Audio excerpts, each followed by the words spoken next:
طرح جو ہے وہ عمل جس سے کرنے سے فرشتے دعا کرتے ہیں، اس میں ایک عمل ہے نبی اکرم صلی اللہ علیہ وسلم پہ جو درود بھیجتا ہے فرشتے اس کے لیے دعائیں کرتے ہیں۔ نبی اکرم صلی اللہ علیہ وسلم جو درود بھیجتا ہے، مسند احمد کی روایت ہے جو عبداللہ بن عمر رضی اللہ عنہ اس کے راوی اور کہتے ہیں، فرماتے ہیں جس شخص نے رسول اللہ صلی اللہ علیہ وسلم پر ایک مرتبہ درود پڑھا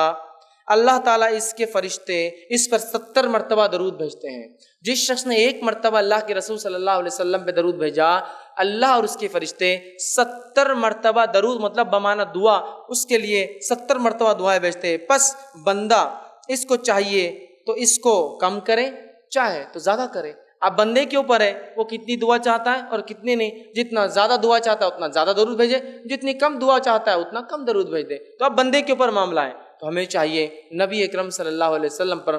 بکثرت درود بھیجے، بکثرت جتنا ہو سکتا ہے، اس لیے کہ 70 مرتبہ اللہ اور اس کے فرشتے درود بھیجتے ہیں جو نبی اکرم صلی اللہ علیہ وسلم پہ درود بھیجتا ہے۔ آئیے ایک واقعہ سنیے، جو ہے ابی بن کعب جو ہے رضی اللہ عنہ جو ہے وہ فرماتے ہیں، جامع ترمذی میں یہ روایت آتی ہے، وہ ایک مرتبہ اللہ کے رسول صلی اللہ علیہ وسلم کے پاس حاضر ہوئے، حاضر ہو کہا کہ میں نے کہا اللہ کے رسول صلی اللہ علیہ وسلم میں بہت زیادہ درود پڑھنا چاہتا ہوں، تو آپ میری رہنمائی کریں کہ میں اپنی دعاؤں کے کتنے حصے کو درود پر مشتمل کروں اور کتنے حصے میں اپنے لیے دعا مانگوں۔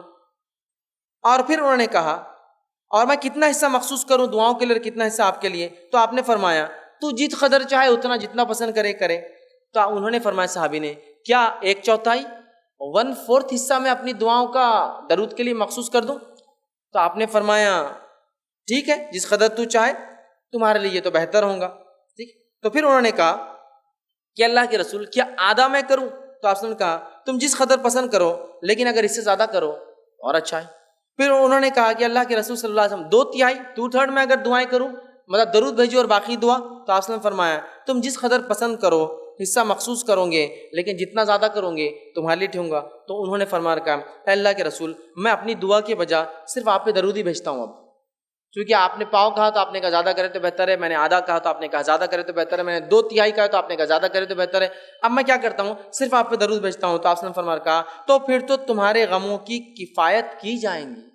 اگر تم نے صرف میرے اوپر درود ہی بھیجا اور دعا اپنے لیے نہیں مانگی تو پھر تو تمہارے غموں کی اللہ کفایت کر جائیں گا، جتنے غم اور پریشان کفایت کر جائیں گی اور گناہوں کو معاف کر دیا جائیں گا۔ تو اس حدیث سے پتہ چلا نبی اکرم صلی اللہ علیہ وسلم درود بھیجنے سے غموں کی کفایت ہو جاتی ہے، ہر غم اللہ دور کر دیتا ہے اور اللہ تعالیٰ جو ہے ہمیں ہمارے گناہوں کو معاف کرتا ہے۔ تو ہمیں چاہیے کثرت سے نبی اکرم صلی اللہ علیہ وسلم درود بھیجے، دنیا کا بھی فائدہ اور آخرت کا فائدہ، دعائیں قبول ہو رہی ہے، معافی بھی مل رہی ہے، فرشتے بھی دعا کرے، اللہ بھی درود بھیج رہا ہے، اور 70 مرتبہ ایک بار بھیجو، 70 مرتبہ اللہ اور اس کے فرشتوں کی دعائیں۔ اسی طرح جو ہے